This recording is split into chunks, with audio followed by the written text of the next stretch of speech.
നമസ്കാരം. Middle east വാർത്തകളിലേക്ക് സ്വാഗതം. ആദ്യം നോക്കാം പ്രധാന തലക്കെട്ടുകൾ.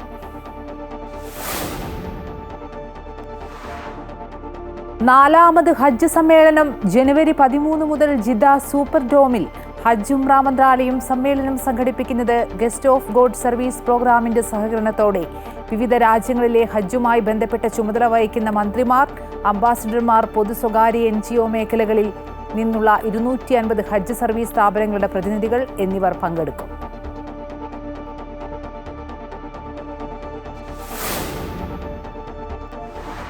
കുവൈറ്റിൽ ഗതാഗത നിയമലംഘനങ്ങളെ തുടർന്ന് അപകട മരണം സംഭവിച്ചാൽ 5 വർഷം തടവും പിഴയും. ചുവപ്പ് സിഗ്നൽ ലംഘനം, അമിത വേഗത, മത്സരയോട്ടം, വാഹനാഭ്യാസ പ്രകടനം എന്നിവ ഗുരുതര കുറ്റകൃത്യമായി കണക്കാക്കുമെന്നും ഗതാഗത വകുപ്പ്.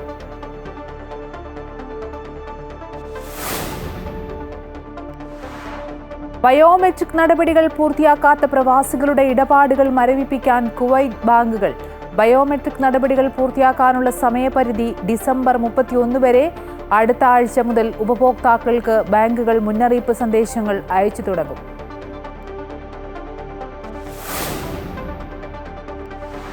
ദുബായ് ഷോപ്പിംഗ് ഫെസ്റ്റിവലിന് ഡിസംബർ 6 തുടക്കമാകും. 38 ദിവസം നീണ്ടു നിൽക്കുന്ന വാണിജ്യോത്സവം സമാപിക്കുക ജനുവരി 12.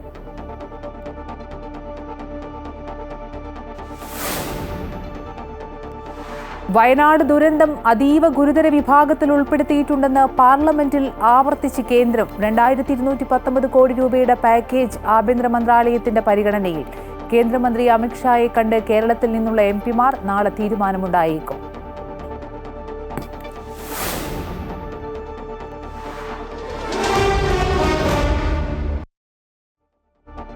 വിശദാംശങ്ങളിൽ നോക്കാം. നാലാമത് ഹജ്ജ് സമ്മേളനവും പ്രദർശനമേളയും ജനുവരി 13 മുതൽ 16 വരെ ജിദ്ദയിലെ സൂപ്പർ ഡോമിൽ നടക്കും. ഗസ്റ്റ് ഓഫ് ഗുഡ് സർവീസ് പ്രോഗ്രാമിന്റെ സഹകരണത്തോടെ ഹജ്ജ് ഉംറ മന്ത്രാലയം സംഘടിപ്പിക്കുന്ന സമ്മേളനത്തിൽ വിവിധ രാജ്യങ്ങളിലെ ഹജ്ജുമായി ബന്ധപ്പെട്ട ചുമതല വഹിക്കുന്ന മന്ത്രിമാർ, അംബാസഡർമാർ, പൊതു സ്വകാര്യ NGO മേഖലകളിൽ നിന്നുള്ള 250 ഹജ്ജ് സർവീസ് സ്ഥാപനങ്ങളുടെ പ്രതിനിധികൾ എന്നിവർ പങ്കെടുക്കും. NGO മേഖലകളിൽ നിന്നുള്ള 250 സ്ഥാപനങ്ങൾക്ക് പുറമെ 87 രാജ്യങ്ങളിൽ നിന്നുള്ള വ്യക്തികൾ, അക്കാദമിക് വിദഗ്ധർ, ഗവേഷകർ, തീർത്ഥാടനകാര്യ ഓഫീസുകളുടെയും നയതന്ത്ര പ്രതിനിധികൾ തുടങ്ങിയവർ സമ്മേളനത്തിൽ പങ്കെടുക്കും. കുവൈറ്റിൽ ചുവപ്പ് സിഗ്നൽ ലംഘനം, അമിത വേഗത, മത്സരയോട്ടം, വാഹനാഭ്യാസ പ്രകടനം മുതലായവ നിയമലംഘനങ്ങളെ തുടർന്ന് മറ്റുള്ളവർക്ക് ജീവഹാനി സംഭവിച്ചാൽ കുറ്റക്കാർക്കെതിരെ 5 വർഷം തടവും 10,000 ദിനാർ പിഴയും ചുമത്തും. ഗതാഗത വിഭാഗത്തിലെ ബ്രിഗേഡിയർ ജനറൽ ഖാലിദ് അൽ അദ്വാനിയാണ് ഇക്കാര്യം വ്യക്തമാക്കിയത്. ഇത്തരം നിയമലംഘനങ്ങൾ ഗുരുതര കുറ്റകൃത്യമായി കണക്കാക്കും. ചുവപ്പ് സിഗ്നൽ ലംഘനം നടത്തുന്നവർക്കെതിരെ ആദ്യ തവണ 150 ദിനാറാണ് പിഴ ചുമത്തുക. തുടർന്നും ഇത് ആവർത്തിച്ചാൽ 600 ദിനാർ പിഴയും 1 വർഷത്തെ തടവ് ശിക്ഷയും ലഭിക്കും. ഇതിനു പുറമെ വാഹനം കണ്ടുകെട്ടുകയും ചെയ്യും. അതുപോലെ വാഹനം ഓടിക്കുമ്പോൾ ഫോട്ടോ എടുക്കുന്നതും ദൃശ്യങ്ങൾ ചിത്രീകരിക്കുന്നതും കടുത്ത നിയമലംഘനമായി കണക്കാക്കുമെന്നും അദ്ദേഹം മുന്നറിയിപ്പ് നൽകി. കുവൈറ്റിൽ ബയോമെട്രിക് നടപടികൾ പൂർത്തിയാക്കാത്ത പ്രവാസികളുടെ ഇടപാടുകൾ മരവിപ്പിക്കുന്നതിന് രാജ്യത്തെ വിവിധ ബാങ്കുകൾ തയ്യാറെടുപ്പ് തുടങ്ങി. പ്രവാസികൾക്ക് ബയോമെട്രിക് നടപടികൾ പൂർത്തിയാക്കുന്നതിന് ഡിസംബർ 31 വരെയാണ് സമയപരിധി. ഇതിന്റെ ഭാഗമായി അടുത്ത ആഴ്ച മുതൽ നടപടി പൂർത്തിയാക്കാത്ത ഉപഭോക്താക്കൾക്ക് ബാങ്കുകൾ മുന്നറിയിപ്പ് സന്ദേശങ്ങൾ അയച്ചു തുടങ്ങും. പിന്നീട് ഡിസംബർ പകുതിയോടെ ബാങ്കുമായി ബന്ധപ്പെട്ട ഇലക്ട്രോണിക് സേവനങ്ങൾ നിർത്തിവെക്കുകയും ഡിസംബർ 31 ബാങ്ക് കാർഡുകൾ താൽക്കാലികമായി മരവിപ്പിക്കുകയും ചെയ്യും. ജനുവരി 1 മുതൽ ബാങ്ക് അക്കൗണ്ടുകൾക്ക് ബ്ലോക്ക് ഏർപ്പെടുത്തുകയും 1 മാസത്തിനകം പൂർണ്ണമായി മരവിപ്പിക്കുകയും ചെയ്യും. ഇവ കർശനമായി പാലിക്കുവാൻ കുവൈറ്റ് സെൻട്രൽ ബാങ്ക് രാജ്യത്തെ ബാങ്കുകൾക്ക് നിർദ്ദേശം നൽകി.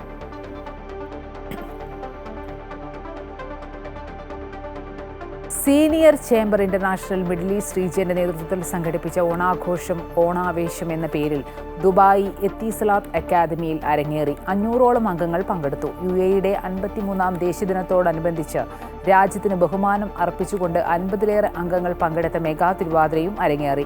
Sharjah Indian association president Nisar Thalangara പരിപാടിയുടെ ഉദ്ഘാടനം നിർവഹിച്ചു. Dubai legion president Arunkumar Krishnan, secretary Mahesh Krishnan, treasurer Rajesh Kumar തുടങ്ങിയവർ നേതൃത്വം നൽകി.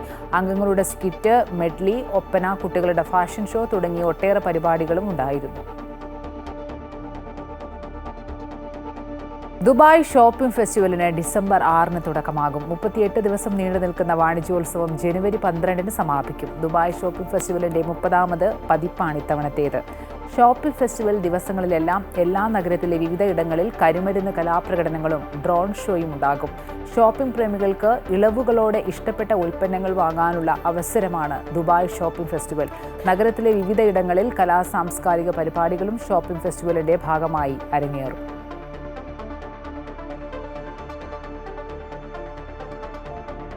മറ്റു വാർത്തകളിലേക്ക് വന്നാൽ, മുണ്ടക്കൈ ചൂരൽമല ദുരന്തം അതീവ ഗുരുതര വിഭാഗത്തിൽ ഉൾപ്പെടുത്തിയിട്ടുണ്ടെന്ന് പാർലമെന്റിൽ ആവർത്തിച്ച് കേന്ദ്ര സർക്കാർ. 2219 കോടി രൂപയുടെ പാക്കേജ് അന്തർ മന്ത്രാലയ സമിതി പരിശോധിക്കുകയാണെന്നും കേന്ദ്രം അറിയിച്ചു. പ്രത്യേക പാക്കേജ് എന്ന ആവശ്യവുമായി പ്രിയങ്ക ഗാന്ധി ഉൾപ്പെടെയുള്ള കേരളത്തിൽ നിന്നുള്ള എംപിമാർ കേന്ദ്രമന്ത്രി അമിത്ഷായെ കണ്ടു. വയനാട് പാക്കേജിൽ നാളെ വിശദാംശങ്ങൾ നൽകാമെന്ന് അമിത്ഷാ അറിയിച്ചതായാണ് റിപ്പോർട്ട്. ഗുരുതര സ്വഭാവത്തിലുള്ള ദുരന്തം അഥവാ സിവിയർ നേച്ചർ കാറ്റഗറി എന്ന ഗണത്തിലാണ് മുണ്ടക്കൈ ചൂരൽമല ദുരന്തത്തെ കേന്ദ്രം ഉൾപ്പെടുത്തിയത്. വയനാട് ദുരന്തത്തെ അതീവ ഗുരുതര വിഭാഗത്തിൽ പെടുത്തണമെന്നതായിരുന്നു കേരളം മുന്നോട്ടുവെച്ച ആവശ്യം. വയനാട് പാക്കേജിനായി 2221 കോടി രൂപയുടെ സഹായമാണ് കേരളം തേടിയത്. പ്രിയങ്ക ഗാന്ധിയുടെ നേതൃത്വത്തിൽ കേരളത്തിൽ നിന്നുള്ള എംപിമാർ ആഭ്യന്തരമന്ത്രി അമിത്ഷായെ കണ്ടു. So it is just on behalf of all the MPs of Kerala, it was our appeal to them that they should consider this very seriously and be more forthcoming with the relief so that these people can rebuild their lives. Amit Shah ലോക്സഭയിൽ ദുരന്ത നിവാരണ ഭേദഗതി ബില്ലിന്റെ ചർച്ചാവേളയിൽ ഇക്കാര്യം വിശദമായി സംസാരിക്കുമെന്നാണ് സൂചന. അതോടെ കേന്ദ്രത്തിന്റെ ഭാഗത്തു നിന്നും കൃത്യമായൊരു നിലപാട് അറിയാൻ സാധിക്കുമെന്നാണ് വിലയിരുത്തൽ. അതേസമയം സഹായധനത്തിൽ തീരുമാനമുണ്ടാകുക മാർഗനിർദ്ദേശങ്ങൾക്കനുസരിച്ചാകും. മന്ത്രിതല അന്വേഷണത്തിന് ശേഷമാകും കേന്ദ്രം എത്ര രൂപ നൽകും എന്നതിൽ അന്തിമ തീരുമാനം ഉണ്ടാകുക. സംസ്ഥാന ദുരന്ത നിവാരണ നിധിയിൽ കേരളത്തിന്റെ 783 കോടി രൂപയുണ്ട്. 153 കോടി രൂപ കേരളത്തിന് നവംബർ 16 അനുവദിച്ചു. വ്യോമസേന രക്ഷാപ്രവർത്തനത്തിനും അവശിഷ്ടങ്ങൾ നീക്കം ചെയ്യാനുമായി ചെലവായ തുകയാണിത്. അതേസമയം ടൗൺഷിപ്പ് പൂർത്തിയാക്കുന്നതിനായി എസ്റ്റേറ്റുകൾ ഏറ്റെടുക്കുന്നത് സംബന്ധിച്ച് വലിയ അനിശ്ചിതത്വം നിലനിൽക്കുന്നുണ്ട്. അതുമായി ബന്ധപ്പെട്ട കേസ് കോടതിയുടെ പരിഗണനയിലാണ്. ഇക്കാര്യത്തിൽ കേരളം നിർണായക തീരുമാനം കൈക്കൊള്ളേണ്ടതുണ്ട്. അതിനാൽ തന്നെ എല്ലാ വിവരവും ലഭിച്ച ശേഷമാകും ഇക്കാര്യത്തിൽ അന്തിമ തീരുമാനം ഉണ്ടാവുക. News desk, Amrita TV.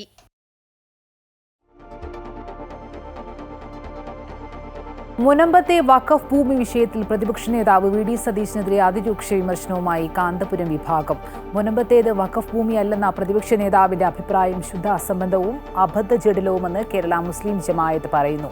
UDF നിലപാടല്ല പ്രതിപക്ഷ നേതാവിന്റെ നിലപാടെന്ന് ലീഗ് നേതാവ് MK മുനീർ MLA പറഞ്ഞു. അവരെ കുടിയൊഴിപ്പിക്കാൻ പാടില്ല, അവർക്ക് പെർമനന്റ് ടൈറ്റിൽ കൊടുക്കണം. മുഖ്യമന്ത്രിക്കും ഗവൺമെന്റിനും ഒരു തീരുമാനമെടുത്ത് വഖഫ് ഭൂമി അല്ല എന്നുള്ളൊരു തീരുമാനമെടുത്ത് ആ കേസ് കോടതിയിൽ അറിയിച്ച് ഇത് പിൻവലിക്കാം. 10 മിനിറ്റ് കൊണ്ട് തീരുമാനമെടുക്കാം. മുനമ്പത്തെ വഖഫ് ഭൂമി വിഷയത്തിൽ പ്രതിപക്ഷ നേതാവ് ഈ നിലപാട് ആവർത്തിച്ചതോടെയാണ് മുസ്ലിം സംഘടനകൾക്കിടയിൽ നിന്ന് എതിർപ്പ് ഉയർന്നു വന്നത്. മുനമ്പം വഖഫ് ഭൂമി എന്ന് തന്നെ വ്യക്തമാക്കിയ കേരള മുസ്ലിം ജമാഅത്ത് പ്രതിപക്ഷ നേതാവിന്റെ നിലപാടുകളെ പൂർണ്ണമായും തള്ളിക്കളഞ്ഞു. മതനിയമങ്ങൾ അറിവില്ലാത്ത രാഷ്ട്രീയ നേതാക്കൾ അത് വിശദീകരിക്കരുതെന്നും മതനിയമങ്ങളിൽ ഇടപെടുന്നത് ഗുരുതരമായ പ്രത്യാഘാതം സൃഷ്ടിക്കുമെന്നും ജമാഅത്ത് പറയുന്നു. പ്രതിപക്ഷ നേതാവിന്റെ അഭിപ്രായം ശുദ്ധ അസംബന്ധവും അബദ്ധജടിലവുമാണെന്നാണ് വിമർശനം. മുനമ്പത്തേത് വഖഫ് ഭൂമിയാണെന്നതിന് വ്യക്തമായ രേഖയുണ്ട്.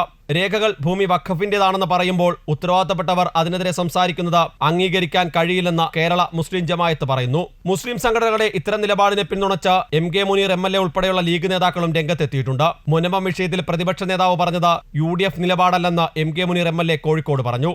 UDF വിഷയം ചർച്ച ചെയ്തിട്ടുമില്ല. പ്രതിപക്ഷ നേതാവ് പറഞ്ഞത് എന്നോട് ചോദിച്ചിട്ട് കാര്യം, UDF എന്ന് പറയുന്ന കാര്യം UDF ഇരുന്ന് ആലോചിച്ച് പറയും. അതുപോലെ തന്നെ മുസ്ലിം സംഘടനകൾ ഒരുമിച്ചിരുന്ന് പറയേണ്ട കാര്യം പറഞ്ഞിട്ടുണ്ട്. മുസ്ലിം ലീഗ് ഇതിൽ എടുക്കേണ്ട നിലപാട് എന്താണെന്ന് വ്യക്തമാക്കിയിട്ടുണ്ട്. ഏതായാലും പ്രതിപക്ഷ നേതാവിന്റെ മുനമ്പം വിഷയത്തിലുള്ള പ്രതികരണങ്ങൾ ലീഗിനെയാണ് വലിയ സമ്മർദ്ദത്തിലാക്കുന്നത്. അമൃത ന്യൂസ്, കോഴിക്കോട്. സമസ്തയിലെ ലീഗ് വിരുദ്ധർക്കെതിരെ താഴെത്തട്ടിലും പ്രതിഷേധം രൂക്ഷം. നേതൃത്വത്തിനെതിരെ വിമർശനവുമായി മഹല്ല് കമ്മിറ്റി രംഗത്തെത്തി. പാണക്കാട് സാദിഖലി ശിഹാബ് തങ്ങളെ ഇകഴ്ത്തി കാണിക്കാൻ ശ്രമിച്ച സമസ്ത സെക്രട്ടറിയും മുഷാവറ അംഗവുമായ ഉമ്മർ ഫൈസി മുക്കത്തിനെതിരെ നടപടി വേണമെന്നാണ് കോഴിക്കോട് കൈതപ്പൊയിൽ മഹല്ല് കമ്മിറ്റിയുടെ ആവശ്യം. സാമുദായിക ഐക്യം തകർക്കുന്ന പരസ്യം മുഖപത്രത്തിൽ പ്രസിദ്ധീകരിച്ചവർക്ക് എതിരെ നടപടി സ്വീകരിക്കണമെന്നും മഹല്ല് കമ്മിറ്റി കേന്ദ്ര മുഷാവറയ്ക്ക് നൽകിയ പരാതിയിൽ പറയുന്നു. സമസ്തയിലെ ലീഗ് വിരുദ്ധർക്കെതിരെ താഴെത്തട്ടിലും പ്രതിഷേധം ശക്തമാവുകയാണ്. പാണക്കാട് സാദിഖ് അലി ശിഹാബ് തങ്ങൾക്കെതിരെ സമസ്ത സെക്രട്ടറിയും മുഷാവറ അംഗവുമായ മുക്കം ഉമ്മർ ഫൈസി നിരന്തരമായി നടത്തിക്കൊണ്ടിരിക്കുന്ന അപകീർത്തിപ്പെടുത്തുന്ന തരത്തിലുള്ള പ്രസംഗം സമസ്തയിൽ ചേരിതിരിവും അനൈക്യവും വിഭാഗീയതയും ഉണ്ടാക്കാൻ കാരണമായിട്ടുണ്ടെന്നാണ് പരാതി. അതുകൊണ്ട് തന്നെ പാണക്കാട് തങ്ങളെ ഇകഴ്ത്തിക്കാണിക്കാൻ ശ്രമിച്ച ഉമ്മർ ഫൈസിക്കെതിരെ നടപടി വേണമെന്നാണ് കോഴിക്കോട് കൈതപ്പൊയിൽ മഹല്ല് കമ്മിറ്റിയുടെ ആവശ്യം അറിയിച്ചുകൊണ്ട് കേന്ദ്ര മുഷാവറയ്ക്ക് പരാതിയും നൽകി. സമസ്ത നേതൃത്വം നിലപാട് സ്വീകരിക്കാത്തതുകൊണ്ടാണ് വീണ്ടും ഇത്തരത്തിലുള്ള പ്രവർത്തികൾ ആവർത്തിക്കുന്നതെന്നും പരാതിയിൽ കുറ്റപ്പെടുത്തുന്നു. പാലക്കാട് ഉപതെരഞ്ഞെടുപ്പ് സമയത്ത് സാമുദായിക ഐക്യം തകർക്കുന്ന തരത്തിൽ മുഖപത്രത്തിൽ പരസ്യം പ്രസിദ്ധീകരിച്ചവർക്കെതിരെ നടപടി വേണമെന്നും പരാതിയിലുണ്ട്. അതേസമയം സമസ്ത ലീഗ് ഭിന്നതയില്ലെന്നും CPM വർഗീയ ധ്രുവീകരണം ഉണ്ടാക്കാൻ ശ്രമിക്കുകയാണെന്നും ലീഗ് നേതാവ് MK മുനീർ MLA പറഞ്ഞു. കഴിഞ്ഞ ദിവസം നടന്ന സമസ്ത ആദർശ സമ്മേളനത്തിൽ രൂപീകരിച്ച താൽക്കാലിക കമ്മിറ്റിയെക്കുറിച്ച് ചോദിച്ചപ്പോൾ സമസ്തയിൽ അവരുടേതായ കമ്മിറ്റി രൂപീകരിക്കുന്നതിൽ എന്താണ് തെറ്റെന്നായിരുന്നു മറുപടി. ഈ പിളർപ്പില്ലല്ലോ സമസ്തയിൽ. ആരാ സമസ്തയിൽ പിളർപ്പുണ്ടെന്ന് പറഞ്ഞത്? CPM ഇതിലൊന്നുമല്ലല്ലോ. എല്ലാ സ്ഥലത്തും ഭിന്നിപ്പ് ഉണ്ടാക്കിക്കൊണ്ടിരിക്കുകയല്ലേ. CPM മൊത്തത്തിൽ ഇവിടെ ഒരു വർഗീയ ധ്രുവീകരണം ഉണ്ടാക്കിക്കൊണ്ടിരിക്കുകയാണല്ലോ. സമസ്തയുടെ വിഷയം ഒരു ചർച്ച നടന്നുകൊണ്ടിരിക്കുന്ന ഒരു സാഹചര്യത്തിൽ രണ്ട് നേതൃത്വവും സാദിഖ് അലി തങ്ങളും ജിഫ്രി മുത്തുകോയ തങ്ങളും പങ്കെടുത്ത ഒരു പരിപാടിയിൽ രണ്ടുപേരും പറഞ്ഞു ഞങ്ങൾ തമ്മിൽ അകറ്റാൻ പറ്റില്ല എന്ന് പറഞ്ഞ സാഹചര്യത്തിൽ പിന്നെ അതിനെക്കുറിച്ചുള്ള കൂടുതൽ ചർച്ചകളിലേക്ക് പോകാൻ താല്പര്യപ്പെടുന്നില്ല. കഴിഞ്ഞ ദിവസം കോഴിക്കോട് നടന്ന ആദർശ സമ്മേളനത്തിലാണ് സമസ്തയിലെ ഒരു വിഭാഗം ലീഗ് വിരുദ്ധർക്കെതിരെ പ്രവർത്തിക്കുന്നതിനായി സമിതി രൂപീകരിച്ചത്. അമൃത ന്യൂസ്, കോഴിക്കോട്. മഹാരാഷ്ട്രയിൽ ദേവേന്ദ്ര ഫട്നാവിസ് മുഖ്യമന്ത്രിയാകും. നാളെ സത്യപ്രതിജ്ഞ ചെയ്ത് അധികാരമേൽക്കും. മുംബൈയിൽ ചേർന്ന BJP നിയമസഭാ കക്ഷി യോഗത്തിൽ അംഗീകാരം ലഭിച്ചതിന് പിന്നാലെയായിരുന്നു പ്രഖ്യാപനം. അജിത് പവാറും ഏക്നാഥ് ഷിൻഡെയും ഉപമുഖ്യമന്ത്രിമാരാകും. ആസാദ് മൈതാനിയിൽ നടക്കുന്ന സത്യപ്രതിജ്ഞാ ചടങ്ങിൽ പ്രധാനമന്ത്രി നരേന്ദ്രമോദി ഉൾപ്പെടെയുള്ളവർ പങ്കെടുക്കും. അനിശ്ചിതത്വത്തിനും അസ്വാരസ്യങ്ങൾക്കും ഒടുവിലാണ് മഹാരാഷ്ട്രയിൽ മന്ത്രിസഭാ രൂപീകരണത്തിൽ തീരുമാനമായത്. ഏക്നാഥ് ഷിൻഡെയെ അനുനയിപ്പിക്കാൻ നരേന്ദ്രമോദിയും അമിത്ഷായും അടക്കമുള്ള നേതാക്കൾ രംഗത്തെത്തിയതോടെ പ്രശ്നങ്ങൾക്ക് പരിഹാരമാവുകയായിരുന്നു. സർക്കാർ രൂപീകരിക്കാനുള്ള അവകാശവാദം ഉന്നയിച്ച് മഹായുതി നേതാക്കൾ ഗവർണറെ കണ്ടു. ഏക്നാഥ് ഷിൻഡെയും അജിത് പവാറും തനിക്കൊപ്പം സത്യപ്രതിജ്ഞ ചെയ്യുമെന്ന് ദേവേന്ദ്ര ഫട്നാവിസ് വ്യക്തമാക്കി. पिछले 2.5 सालों में शिंदे जी के साथ माननीय अजीत दादा और मैं हम तीनों ने मिलकर साथ में मिलकर सारे निर्णय किए हैं और आज भी हमारे लिए ये जो पद है ये पद एक प्रकार से टेक्निकल बात है. हम तीनों मिलकर और साथ में हमारे जो साथी पक्ष है उनको साथ में लेकर तमाम निर्णय करेंगे और महाराष्ट्र को नई ऊंचाइयों पर ले जाने का जो संकल्प हमने लिया है. കേന്ദ്ര ധനകാര്യമന്ത്രി നിർമ്മല സീതാരാമന്റെയും വിജയ് രൂപാണിയുടെയും നേതൃത്വത്തിൽ ചേർന്ന യോഗം ഏകകണ്ഠമായാണ് ദേവേന്ദ്ര ഫട്നാവിസിനെ മുഖ്യമന്ത്രിയായി തിരഞ്ഞെടുത്തത്. നിയമസഭയിൽ BJPയുടെ ചീഫ് വിപ്പായി ആശിഷ് ഷേലർ ചുമതല വഹിക്കും. BJP നേതൃത്വം നൽകുന്ന മഹായുതി സഖ്യം മിന്നുന്ന വിജയം നേടിയെങ്കിലും മുഖ്യമന്ത്രി സ്ഥാനം തർക്കത്തിലായതാണ് തീരുമാനങ്ങൾ വൈകാൻ കാരണം. ശിവസേന നേതാവും നിലവിലെ കാവൽ മുഖ്യമന്ത്രിയുമായ ഏക്നാഥ് ഷിൻഡെ വഴങ്ങാതായതോടെയാണ് അനിശ്ചിതത്വമുണ്ടായത്. ആസാദ് മൈതാനിയിൽ വൈകിട്ട് നടക്കുന്ന സത്യപ്രതിജ്ഞാ ചടങ്ങിൽ പ്രധാനമന്ത്രി നരേന്ദ്രമോദി ഉൾപ്പെടെയുള്ള പ്രമുഖ നേതാക്കൾ പങ്കെടുക്കും. News desk, Amrita TV. ഉപതെരഞ്ഞെടുപ്പിൽ വിജയിച്ച രാഹുൽ മാങ്കൂട്ടത്തിലും UR പ്രദീപും MLA-മാരായി സത്യപ്രതിജ്ഞ ചെയ്തു. നിയമസഭയിലെ ശങ്കരനാരായണൻ തമ്പി ഹാളിലായിരുന്നു സത്യപ്രതിജ്ഞാ ചടങ്ങ് നടന്നത്. അതിനിടെ പുതിയ MLA-മാർക്ക് ഉപഹാരമായി സ്പീക്കർ നീല ട്രോളി ബാഗ് നൽകിയത് ചർച്ചയായി.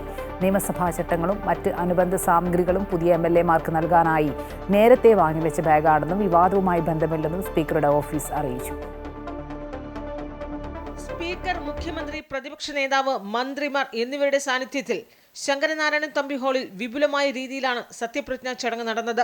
ഭരണ പ്രതിപക്ഷ നിരയിലെ MLA-മാർക്കും MP-മാർക്കും പുറമെ ഇരുവരുടെയും വീട്ടുകാരും സുഹൃത്തുക്കളും പാലക്കാട്, പത്തനംതിട്ട, ചേലക്കര മണ്ഡലങ്ങളിലെ പ്രവർത്തകരും ഉൾപ്പെടെ വലിയൊരു സദസ്സിനു മുന്നിലായിരുന്നു ചടങ്ങ്. UR പ്രദീപ് സഗൗരവവും രാഹുൽ മാങ്കൂട്ടത്തിൽ ദൈവനാമത്തിലുമായിരുന്നു സത്യപ്രതിജ്ഞ ചെയ്തത്. UR പ്രദീപ് എന്ന ഞാൻ നിയമസഭയിൽ ഒരു അംഗമായി തെരഞ്ഞെടുക്കപ്പെട്ടിരുന്നാൽ ഞാൻ ഏറ്റെടുക്കുവാൻ പോകുന്ന കർത്തവ്യം ഞാൻ വിശ്വസ്തയോടുകൂടി നിർവഹിക്കുമെന്നും ദൈവത്തിന്റെ നാമത്തിൽ സത്യം ചെയ്യുന്നു. ചടങ്ങുകൾക്ക് ശേഷം സ്പീക്കർ MLA-മാർക്ക് ഉപഹാരമായി നീല ട്രോളി ബാഗ് നൽകിയത് ചർച്ചാ വിഷയമായി. ഭരണഘടനയും നിയമസഭാ ചട്ടങ്ങളും മറ്റ് അനുബന്ധ സാമഗ്രികളും അടങ്ങുന്ന ബാഗ് എല്ലാ പുതിയ MLA-മാർക്കും സ്പീക്കർ നൽകുന്നതാണ്. അതിന്റെ ഭാഗമായി MLA ഹോസ്റ്റലിലേക്ക് നിയമസഭാ സെക്രട്ടേറിയറ്റിൽ നിന്നാണ് നീല ട്രോളി ബാഗുകൾ എത്തിച്ചത്. എന്നാൽ പാലക്കാട് ഉപതെരഞ്ഞെടുപ്പുമായി ബന്ധപ്പെട്ട് നീല ട്രോളി ബാഗ് വലിയ ചർച്ചയായിരുന്നു. കോൺഗ്രസ് നേതാക്കൾ താമസിച്ചിരുന്ന ഹോട്ടലിൽ നീല ട്രോളി ബാഗിൽ പണം എത്തിച്ചെന്ന് CPM ആരോപിച്ചതും അർദ്ധരാത്രി പോലീസ് റെയ്ഡ് നടത്തിയതും വലിയ വിവാദമായിരുന്നു. എന്നാൽ ഇപ്പോൾ നൽകിയ ബാഗുകൾ വളരെ നേരത്തെ തന്നെ വാങ്ങിവെച്ചതാണെന്നും നീല നിറം യാദൃച്ഛികമാണെന്നും ഈ വിവാദവുമായി യാതൊരു ബന്ധവുമില്ല എന്നുമാണ് സ്പീക്കറുടെ ഓഫീസ് വിശദീകരിക്കുന്നത്. അമൃത ന്യൂസ്, തിരുവനന്തപുരം. ആന പരിപാലനവുമായി ബന്ധപ്പെട്ട കേസിൽ കൊച്ചി ദേവസ്വം ബോർഡിന് ഹൈക്കോടതിയുടെ താക്കീത്. തൃപ്പൂണിത്തുറ പൂർണ്ണത്രയീശ ക്ഷേത്രത്തിലെ ഉത്സവത്തിന് ആനകളെ എഴുന്നള്ളിച്ചതുമായി ബന്ധപ്പെട്ട് ജില്ലാ കളക്ടർ ഫയൽ ചെയ്ത റിപ്പോർട്ട് കോടതി പരിഗണിച്ചു. ദേവസ്വങ്ങളെ ഹൈക്കോടതി താക്കീത് ചെയ്തു. നിർദ്ദേശം എന്തുകൊണ്ട് നടപ്പാക്കുന്നില്ലെന്ന് കോടതി ചോദിച്ചു. തൃപ്പൂണിത്തുറ പൂർണ്ണത്രയീശ ക്ഷേത്രത്തിലെ വൃശ്ചികോത്സവത്തോടനുബന്ധിച്ച് നടന്ന ആന എഴുന്നള്ളത്തിൽ ഹൈക്കോടതി മാർഗനിർദ്ദേശം പാലിച്ചില്ലെന്ന് ചൂണ്ടിക്കാട്ടിയാണ് കോടതിയുടെ വിമർശനം. മതത്തിന്റെ പേരിൽ എന്തും ചെയ്യാമെന്ന് കരുതേണ്ടെന്നും നിയമങ്ങളും ചട്ടങ്ങളും കോടതി നിർദ്ദേശവും പാലിക്കണമെന്നും കോടതി പറഞ്ഞു. ഉത്സവത്തിന് ആനകളെ എഴുന്നള്ളിച്ചപ്പോൾ ദേവസ്വം അധികൃതർ ഹൈക്കോടതി മാർഗനിർദ്ദേശം പാലിച്ചില്ലെന്ന് ജില്ലാ കളക്ടർ കോടതിക്ക് റിപ്പോർട്ട് നൽകി. ആനകൾ തമ്മിൽ 3 മീറ്റർ അകലം പാലിച്ചില്ലെന്ന് ചൂണ്ടിക്കാട്ടി ഭരണസമിതിക്കെതിരെ വനം വകുപ്പ് കേസെടുത്തിരുന്നു. ഇക്കാര്യത്തിൽ ദേവസ്വം ഭരണസമിതി ഈഗോ കാണിക്കരുതെന്നും സാമാന്യ ബുദ്ധി പോലും ഇല്ലേ എന്നും കോടതി ചോദിച്ചു. എഴുന്നള്ളിപ്പിനിടെ മഴ പെയ്തപ്പോഴാണ് തിളമ്പേറ്റിയ ആനകളെ ആനക്കൊട്ടിലേക്ക് കയറ്റി നിർത്തിയതെന്ന് ദേവസ്വം അധികൃതർ വിശദീകരണം നൽകി. കൊച്ചി ദേവസ്വം ബോർഡ് ഓഫീസറോട് സത്യവാങ്മൂലം നൽകാൻ കോടതി നിർദ്ദേശിച്ചിട്ടുണ്ട്. സത്യവാങ്മൂലം തൃപ്തികരമല്ലെങ്കിൽ നടപടിയെടുക്കുമെന്നും കോടതി പറഞ്ഞു. ജസ്റ്റിസുമാരായ AK ജയശങ്കർ നമ്പ്യാർ, P ഗോപിനാഥ് എന്നിവരടങ്ങിയ ഡിവിഷൻ ബെഞ്ചാണ് കളക്ടറുടെ റിപ്പോർട്ട് പരിഗണിച്ചത്. അമൃത ന്യൂസ്, കൊച്ചി. പമ്പയിലും സന്നിധാനത്തും സമരം വിലക്കി ഹൈക്കോടതി. ഡോളി സമരം പോലുള്ളവ ഇനി ആവർത്തിക്കരുതെന്ന് കർശന നിർദ്ദേശം.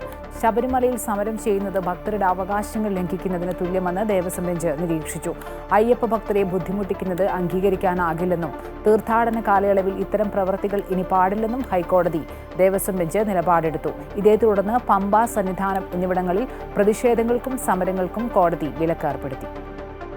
അനധികൃത സ്വത്ത് സമ്പാദന കേസിൽ ADGP MR അജിത് കുമാറിനെ 6 മണിക്കൂറോളം ചോദ്യം ചെയ്ത് വിജിലൻസ്. ആഡംബര വീട് നിർമ്മാണം ഉൾപ്പെടെയുള്ള PV അൻവറിന്റെ പരാതികളിലാണ് അന്വേഷണം. 2 ആഴ്ചയ്ക്കുള്ളിൽ വിജിലൻസ് അന്വേഷണ സംഘം പ്രാഥമിക റിപ്പോർട്ട് DGPക്ക് സമർപ്പിക്കും. ADGP MR Ajith കുമാറിനെതിരെ PV Anwar നൽകിയ പരാതിയുടെ അടിസ്ഥാനത്തിലാണ് വിജിലൻസ് അന്വേഷണം. അനധികൃത സ്വത്ത് സമ്പാദനം, സാമ്പത്തിക ക്രമക്കേട് എന്നിവ സംബന്ധിച്ചായിരുന്നു അന്വേഷണം.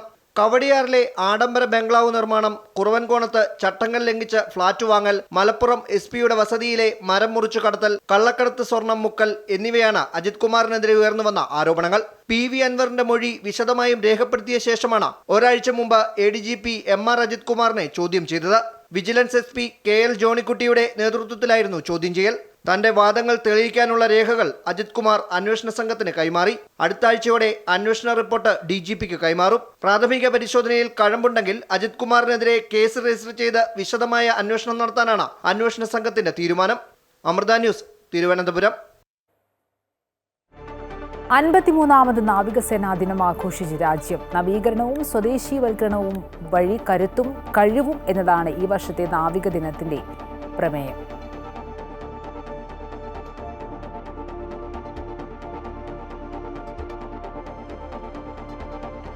പള്ളിത്തർക്കത്തെ തുടർന്ന് സംഘർഷമുണ്ടായ ഉത്തർപ്രദേശിലെ സംഭാൽ സന്ദർശിക്കാനായി എത്തിയ രാഹുൽ ഗാന്ധിയെയും പ്രിയങ്ക ഗാന്ധിയെയും UP പോലീസ് തടഞ്ഞു.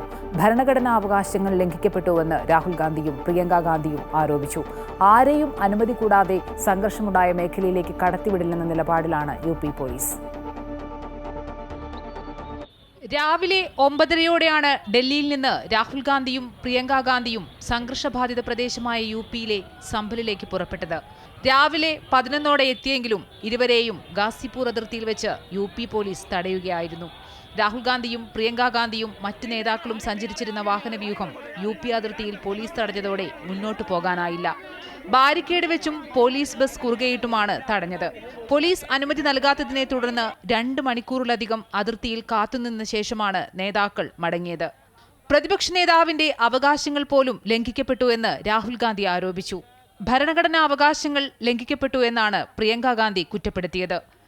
संभल जाना चाहते हैं, देखना चाहते हैं वहाँ क्या हुआ, लोगों से मिलना चाहते हैं, मगर हमारा जो कॉन्स्टिट्यूशनल अधिकार है, मेरा जो कॉन्स्टिट्यूशनल अधिकार है, उसको मुझे दिया नहीं जा रहा है. KC വേണുഗോപാൽ അടക്കമുള്ള നേതാക്കൾ രാഹുലിനൊപ്പമുണ്ടായിരുന്നു. നേതാക്കളെ തടഞ്ഞതിൽ വലിയ പ്രതിഷേധമാണ് കോൺഗ്രസ് പ്രവർത്തകർ ഗാസിപൂർ അതിർത്തിയിൽ നടത്തിയത്. രാഹുലിന് പിന്തുണയുമായി നിരവധി കോൺഗ്രസ് പ്രവർത്തകരാണ് സ്ഥലത്ത് എത്തിച്ചേർന്നത്. ആരെയും അനുമതി കൂടാതെ സംഘർഷമുണ്ടായ മേഖലയിലേക്ക് കടത്തിവിടില്ലെന്ന നിലപാടിലാണ് UP പോലീസ്. നേരത്തെ സംഭലിലേക്ക് പോയ Muslim league, Samajwadi party, UP Congress നേതാക്കളെ പോലീസ് തടഞ്ഞ് തിരിച്ചയച്ചിരുന്നു. Amrita news, New Delhi. Sharanamridam co-powered by Bharat Lachna Multi-State Housing Cooperative Society Limited in association with GDS Upasana Agarbattis. വ്രതശുദ്ധിയുടെയും നന്മയുടെയും നാളുകൾ പരിശുദ്ധമാക്കാം മിൽമയ്ക്കൊപ്പം. സ്വാമിയേ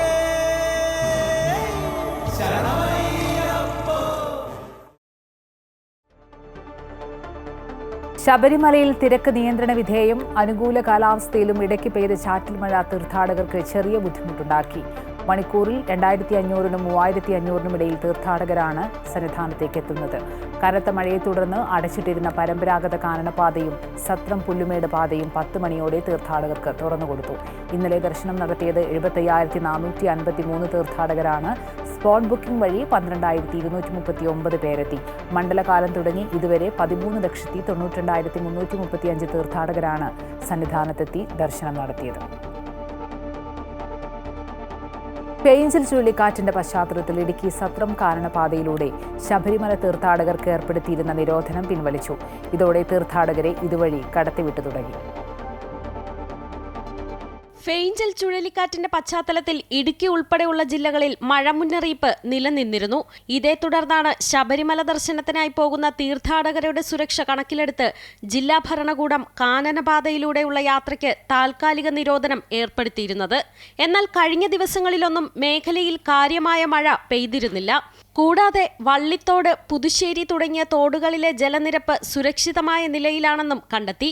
ഇതോടെ തീർത്ഥാടകരുടെ സഞ്ചാരത്തിന് അനുകൂല സാഹചര്യമാണെന്ന് Periyar tiger reserve west division deputy director Idukki ജില്ലാ കളക്ടർക്ക് റിപ്പോർട്ട് നൽകിയിരുന്നു.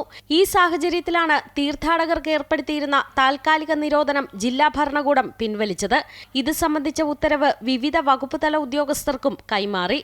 അമൃത ന്യൂസ്, ഇടുക്കി. ലോക ഭിന്നശേഷി ദിനത്തിൽ ഗുരു സിൽവിക്കൊപ്പം മുദ്രാനടനത്തിൽ ചുവടുവെച്ച് ശാരീരിക വെല്ലുവിളികൾ നേരിടുന്ന വിഷ്ണു അരങ്ങിൽ താരമാകുന്നു. സൂര്യ നൃത്ത സംഗീതോത്സവത്തിന്റെ ഭാഗമായാണ് ഇന്ത്യ സൈൻ ലാംഗ്വേജും നൃത്തവും സമന്വയിപ്പിച്ച മുദ്രാനടനം തിരുവനന്തപുരത്ത് അരങ്ങേറിയത്. ഡൗൺ സിൻഡ്രോം വെല്ലുവിളി നേരിടുന്ന വിഷ്ണു അമർനാഥിന്റെ മുദ്രനടന ചുവടുകൾ അരങ്ങിൽ ആവേശമായി മാറുകയായിരുന്നു. ശാസ്ത്രീയ നൃത്തത്തിൽ നടൻ വിനീതിന്റെ ശിഷ്യൻ കൂടെയായ വിഷ്ണു ഭരതനാട്യത്തിൽ മാസ്റ്റർ ബിരുദധാരി കൂടെയാണ്. ഒരു ഇന്റർനാഷണൽ സൈൻ ഒരു ലാംഗ്വേജിൽ ആണ് അവതരിപ്പിക്കാൻ പോകുന്നത്. പിന്നെ ഫസ്റ്റ് ചാപ്റ്റർ സ്വാതി തിരുനാളിൻ്റെ കൃതി അളിവേരി എന്ത് ചെയ്തു ആണ് ഫസ്റ്റ് എല്ലാം ചെയ്യാൻ പോകുന്നത്. ഒരു ഹിന്ദി സോങ് ഉണ്ട്, അത് രാധ കൃഷ്ണനോട് ഇപ്പോൾ പറഞ്ഞു കൊടുത്തതാണ് അതിൻ്റെ മീനിങ്. വിഷ്ണുവിനൊപ്പം മുദ്രനടനത്തിൽ ചുവടുവയ്ക്കുന്നതിന്റെ ആവേശത്തിലാണ് ഗുരു സിൽവി. ഡെഫ് എഡ്യൂക്കേറ്റർ കൂടെയായ സിൽവി മാക്സിമേന രൂപകൽപ്പന ചെയ്ത മുദ്രനടനം 2016 ആദ്യമായി അരങ്ങിലെത്തുന്നത്. സൂര്യയുടെ വേദിയിലെത്തുമ്പോൾ തന്റെ 7 ബധിര വിദ്യാർത്ഥികൾക്കൊപ്പമാണ് സിൽവി നൃത്തച്ചുവടുകൾ വെച്ചത്. 2016 ഞാൻ തന്നെ കണ്ടുപിടിച്ച ഒരു നൃത്തരൂപമാണ്. ആ മുദ്രനടനം എൻ്റെ അടുത്തുനിന്ന് കൂടെ നൃത്തം ചെയ്യുന്ന വിഷ്ണു അമർനാഥ് നടൻ വിനീതിൻ്റെ ശിഷ്യനാണ്. 2018 ഞാൻ വിഷ്ണുവിനെ ആദ്യമായിട്ട് കാണുന്നത്. പിന്നീട് മുദ്രനടനം അഭ്യസിച്ചു. ഇപ്പോൾ ഞങ്ങൾ പെർഫോം ചെയ്യാൻ പോകുന്നത് സ്വാതി കൃതികളാണ്. ഞാൻ ഡെഫായിട്ടുള്ള കുട്ടികളുടെ അധ്യാപികയും കൂടെയാണ്. ഇപ്പോൾ വളരെ പേര് ഇവിടെ ഡെഫായിട്ടുള്ള കുട്ടികൾ വരുന്നുണ്ട്. അപ്പോൾ അവർക്ക് മനസ്സിലാകുന്ന ഒന്നാണ്, കാരണം അവരുടെ ഭാഷ തന്നെയാണ് ഈ ഇതിലൂടെ കാണിക്കുന്നത്. സൂര്യനൃത്ത സംഗീതോത്സവത്തിന്റെ ഭാഗമായായിരുന്നു തൈക്കാട് ഗണേശത്തിൽ നടന്ന മുദ്രനടനത്തിന്റെ നൃത്താവതരണം.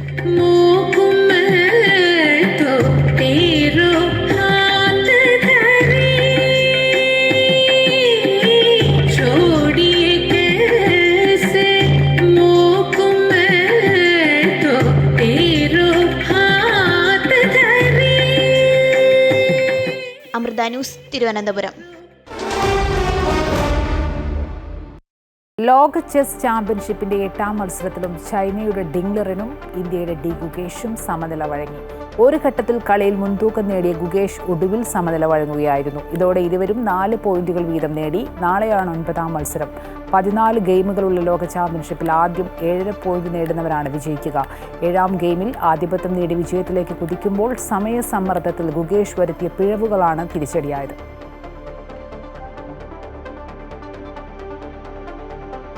ഇതോടെ മിഡിൽ ഈസ്റ്റ് വാർത്തകൾ പൂർണ്ണമാകുന്നു. കൂടുതൽ വാർത്തകൾക്കും വിശദാംശങ്ങൾക്കും അമൃത ന്യൂസ് യൂട്യൂബ് സന്ദർശിക്കുക. നമസ്കാരം.